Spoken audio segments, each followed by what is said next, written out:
This is Pet Life Radio. Let's talk pets.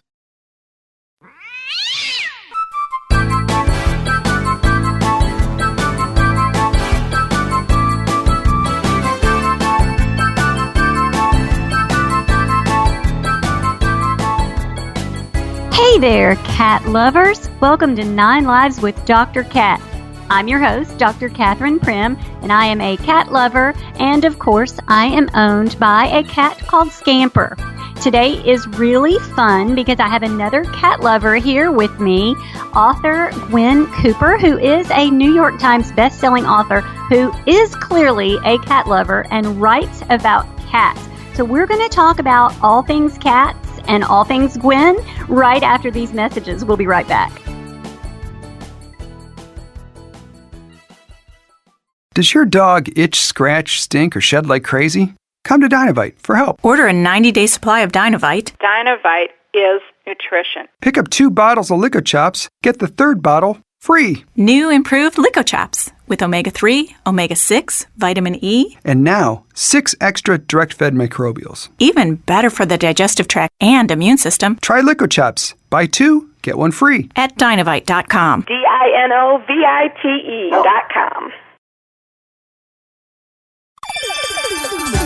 Let's Talk Pets on PetLifeRadio.com.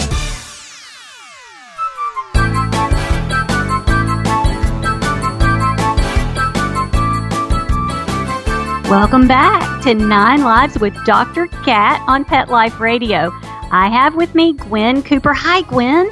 Hello, Dr. Cat. Thank you so much for having me on the show. Well, so I'm really excited to talk to you because I love your stories and I feel like I know your cats. And so I want to find out more about them. So let's talk about your book, My Life in a Cat House, and how it sort of came about. Well, it was actually born out of a monthly subscription series that I have called Curl Up with a Cattail. And it pretty much works the way it sounds. You sign up, you pay a one-time annual subscription fee, and then you get a new 20 to 30 page story, cat story from me every month. And the stories are true. They are true stories about my cumulative 5 cats that I have lived with over the last 20 years.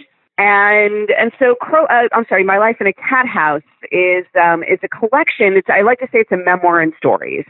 It is a collection of 6 of those stories plus 2 new and original ones that were not released as part of the monthly series. And the foibles, the wackiness, the heart-rending, heart-touching moments that a life with cats entails. Absolutely, and put through your fun and entertaining lens. So how did you come to be a cat lover? Well, I actually grew up with dogs. My family was always very much involved in rescue, and we always had dogs, and I sort of assumed when I moved out and got my own place after college that I would have a dog too. But as things turned out, I was young, I was living in a very small apartment, I was working very long hours, and it did not seem like a good environment for a dog. I didn't have the time or space or attention that a dog needs. But I couldn't imagine not living with an animal, which is, how I always say that's how you know an animal lover. It's, there are people who like animals, but people who have to live with animals are the animal lovers. And so I had a friend whose mechanic had found a litter of kittens who needed homes, and I offered to take one of them, and that was my first cat, Scarlet. And the rest is history. I fell in love with Scarlet, and 2 more cats followed over the next couple of years. And like I said, it's been 5 altogether. And now I really could not imagine not living with cats. No, me either. So this may be a really specific question, but how did you come up with the interesting titles of your stories, like The Picasso of P? That really drew me in as a veterinarian because I wanted to hear about art with P, and it's great. How did you come up with those? So The Picasso P is a story about my cat, Vashti, who, did have some issues with going outside the litter box, although in her case, there were very specific things she was trying to convey with the timing and location of where and how she would pee. And, it's funny because that was actually the one title. Most of the other titles came to me very quickly, and I never considered any alternatives. And I remember for that story, there were so many titles that I went through, and I have a large, or I should say my cats have a large following on social media. And so I kind of test marketed a lot of them. I think at one point I was considering I Am Curious Yellow. I was also considering Love and Other Indoor Water Sports. Just a lot of, sort of trying to get at it without being too specific. But I kept coming back to this idea that Vashti was so expressive with her urine that for her really was a form of creative expression. It was a kind of art form with her. And so that finally, the Picasso of pee just kind of popped into my head and really clicked. Well, I love it. I loved it. It drew me in, and the story was really entertaining. And I think that anyone that lives with a cat will feel kind of drawn in by it because cats are just cats. And you describe it so well. You mentioned that your cats have a significant following on social media, which kind of brings me to your thought of what it is like to be a stage mom to famous cats. Can you go into that a little bit more for my listeners? Yeah, so I should first say, my cat who really became famous and created the social media following was my cat, Homer. I wrote a memoir about him called Homer's Odyssey, A Fearless Feline Tale, or How I Learned About Love and Life with a Blind Wonder Cat. And that book was huge, and it was translated into a ton of languages and made its way around the world. And so people came, as a writer, you start social media pages for your books. And in this case, I started the pages for Homer. What was interesting was at the time that it started, this was years before Grumpy Cat or Lil Bub or any of the other, sort of internet famous pets who've come up over the last few years. And so it was at the time a really kind of unique thing to have a cat who's famous on the internet and to just have, tons of reporters and photographers and journalists who wanted to meet him and photograph him. And, when you write a book, you expect that you hope that people will want to talk to you. I shouldn't even say expect, you hope that people will want to talk to you about your book. What I was really not prepared for was to kind of become the entourage for my cat, which I really very much was. I was one who kept his appointments and kept an eye on him and made sure his mood was good and that he had the things that he needed to be in a good mood during a photo shoot or a video shoot or during an interview, snapping pictures of him constantly, pictures at home that, some of which we could share on social media. It is an odd thing. It still strikes me as kind of an odd thing, although now there are more other people who could speak to it as well as I can. But yeah, I never envisioned, even as I was writing the book, I never envisioned myself as being my cat's, manager or stage mom someday. And it still strikes me as kind of an odd thing, that there are people who know so much about the cats specifically. And the cat doesn't care. Something about me. And the cat doesn't care the about cat celebrity. does not know and does not care. That really is the interesting thing. I would look at Homer sometimes and we'd just be hanging out at home and I would think about these literally hundreds of thousands of people who followed us online and who were so invested in Homer's day-to-day life. And from Homer's perspective, especially once the first round of, journalists coming to our home sort of, abated as the book sort of was out there already after that first initial publicity spurt, it made no difference in his life at all, except that people would send him gifts. And so he got a little spoiled the last few years. He would be getting like little catnip toys and things in the mail every day. And I don't know if he ever wondered, why he was suddenly getting so many presents or where they were coming from. But yeah, it was interesting stuff. It's funny. I talk about my cat Scamper a lot on this show, and it really is kind of startling when people come to me and ask about Scamper. And they all pay attention, and I get emails about Scamper. So on a much less scale, I see what you mean. It's fun because Scamper's oblivious. Well, Scampers is a great name, by the way. And it is fun. Again, I would imagine that doing what you do, doing a podcast is very much like being a writer in the sense that it is ultimately something that you do in a very small and enclosed environment. When I write, I'm writing at home alone. And you, of course, are consciously aware that you're doing what you're doing for an audience that will hopefully someday engage with the material that you're creating.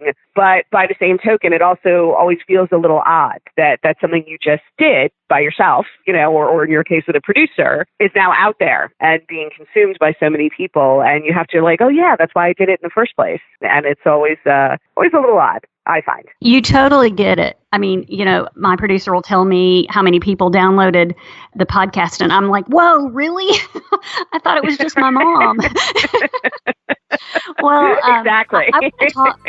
I want to talk a little bit more about the emotions. You said, you're by yourself when you write, and I want to delve into that a little bit more. But I want to take a quick break, so let's hear a word from our sponsors and come right back.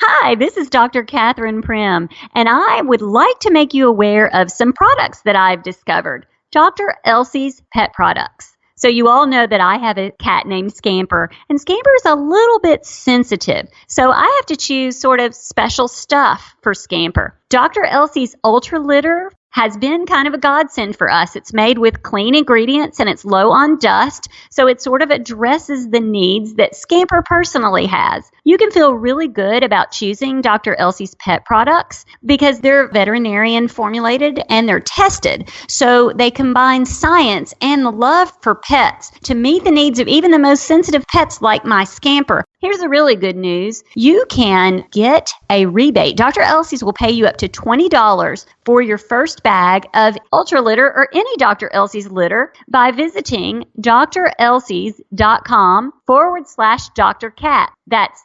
DRELSEYS.com/Dr. Cat, which is DRKAT. So check it out, give it a try, and get up to $20 back.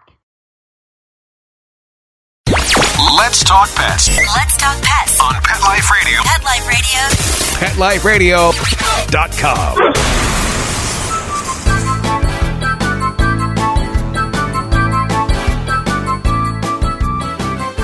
Welcome back to 9 Lives with Dr. Cat. So we're having fun talking with author Gwen Cooper about her cats and about her writing. And there is so much more to cover with you, Gwen. I have some questions that I really, I also have a book, so I kind of know about revisions and publishers and that kind of stuff. So here's my question for you. How did writing these stories make you feel? Like, which of the stories was the most memorable? Did you dredge up memories that you hadn't really thought about when you really looked at these cats and their stories? Yes, absolutely. I can't speak to anybody else's process, but I know that for me, I actually have to be feeling what I'm writing about at the time that I'm writing about it, or it just doesn't ring true. And I would imagine that's the same probably for any writer. And especially, you really get into this zone where you are living deeply reliving a memory of something. And the ability to pull that up vividly, I think, is what allows you to write about it. And so it's, writing about my cats is always a very emotional experience. And again, writing about, the 5 cats who I've had over the last 20 years, 3 of whom are no longer with me. And I do not have, really any like sad death scenes in the book. And it's not something that I want to bring readers through. But certainly, especially in the Picasso of P, the story ends with, it's kind of Vashti's whole life story.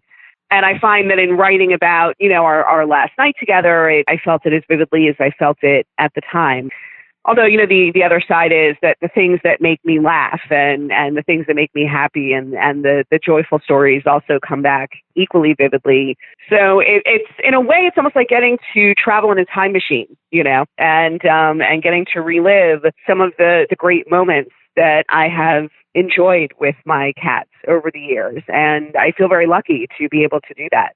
I agree. I love it. Do you have a favorite story from my life in a cat house?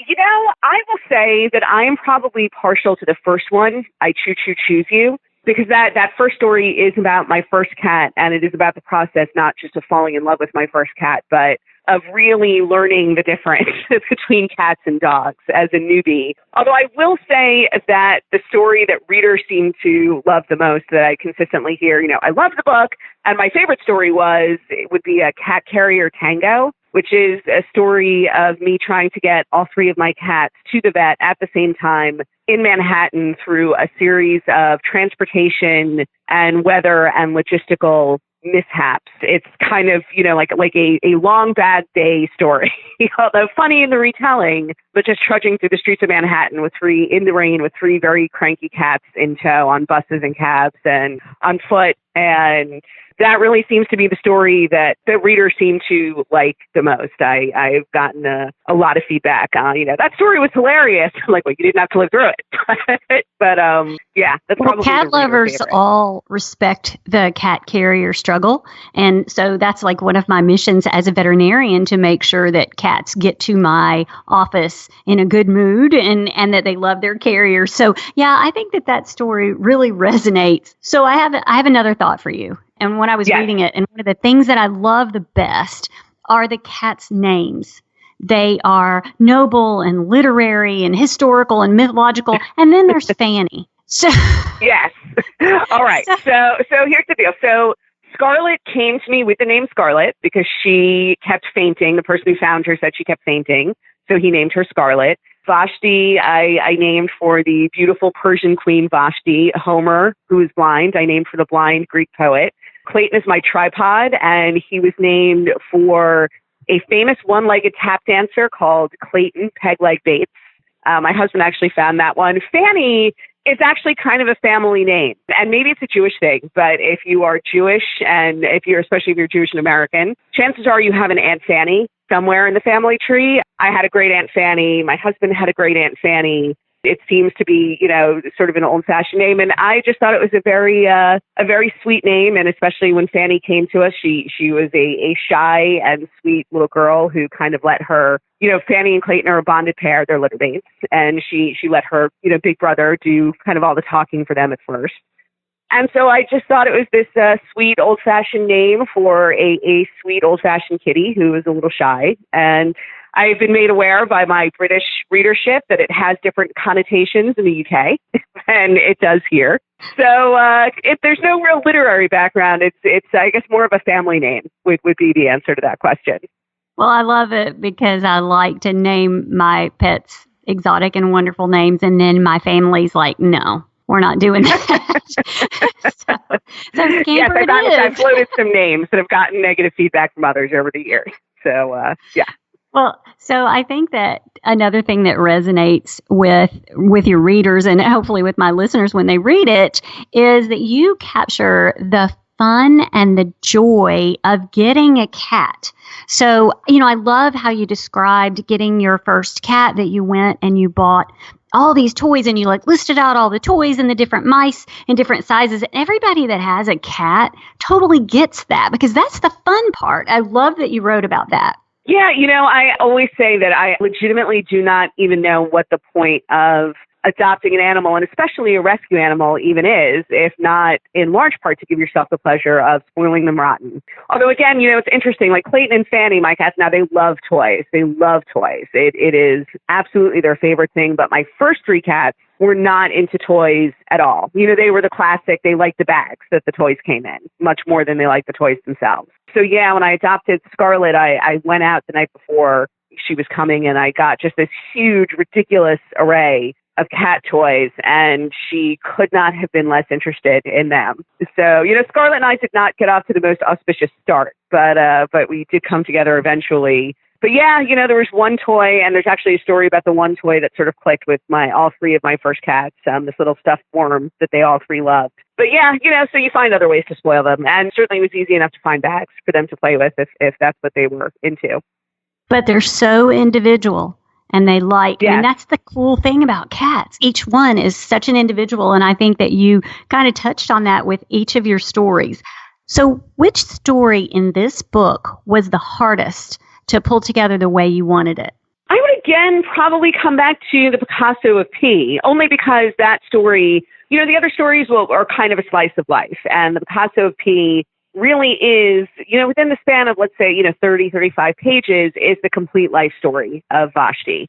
I mean, obviously not every detail is in there. It's 35 pages. But that was really a matter of kind of sifting through everything. And it was also, again, sort of told through the prism of her pee, specifically touching on the moments along the way where she peed in a very specific and communicative way outside of the litter box. And so that one, I really, that's where, the expression, writing with both ends of the pencil really came into play. You write, you use the point to write with, and then you use the eraser to delete things. And I write on a computer, so that is figurative, but it was very much the same thing. It was a lot of writing and then a lot of unwriting. And so that one, I think probably because it, was trying to be broad in scope, but also very specific in terms of how I was looking at Vashti's life. There was a lot that I put in that I took out. And then the things that I did put in, it was a question of, well, in what order should I present, this information so that the story feels like a story and not just a recitation of facts or little anecdotes. And so that story was a big undertaking, actually. Well, you talk about how intelligent she was and that she could put together, that she could see a piece of paper and recognize that it could be made into something for her entertainment. And that was fascinating. But I think she was using you as a tool. I think it goes one step further. I think she was using you as a tool for her entertainment. Do you agree? Oh, no, Vashti was, so Vashti, and you have to understand, when I found Vashti, she was this pathetic, bedraggled, scraggly little thing who grew up into just the most beautiful cat. She was a stunningly gorgeous cat. Really the most beautiful cat I've ever seen, or that most of the people who'd ever seen her had ever seen. And she was also brilliant. Really, without question, I would say the smartest animal, and I include the dogs I grew up with and that my parents have, in that she was just a really smart, she was really capable of abstract thought, and I absolutely know that she certainly did manipulate. All animals will manipulate you to some extent, and, if I do this, they'll feed me, kind of thing. Vashti had a lot of insight into how people work and how to get them, and me in particular, to do the things she wanted us to do. Yeah, she was a one of a kind, for sure.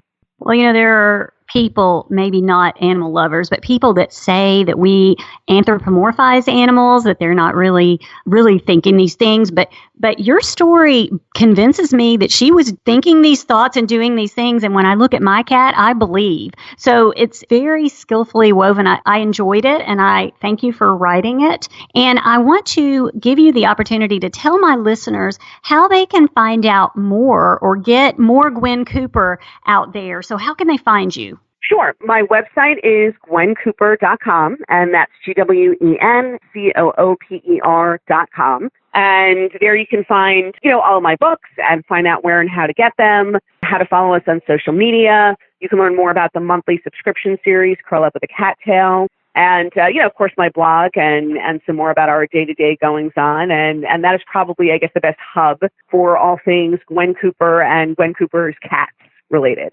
Excellent. And you do donate a portion of your proceeds, I think, to cat-related charities. Is that true? Yes, I donate 10% of all my earnings to organizations that serve abused, abandoned, and disabled animals. That was something I really started with Homer's Odyssey, because Homer was blind, and the rescue community really embraced him and his story, because special needs animals do face such a difficult road to adoption. And it's something that I've continued. It's, there are just so many amazing organizations doing important and difficult work, and it is a joy to be able to support them. Well, this is a really, really fun book, and anyone that loves cats will certainly love it. So I want all my listeners to run out and get My Life in a Cat House by Gwen Cooper. I would like to thank you for joining me today and taking the time out of your busy schedule to show us what's in your book and intrigue us about this book. So thank you so much. Thank you so much again. This has been a lot of fun. Yeah, I enjoyed it a lot. Of course, I want to thank my producer, Mark Winter, for making us amazing and keeping us feline fine. And I want all of my listeners to go out and have a perfect day. Let's Talk Pets, every week on demand, only on PetLifeRadio.com.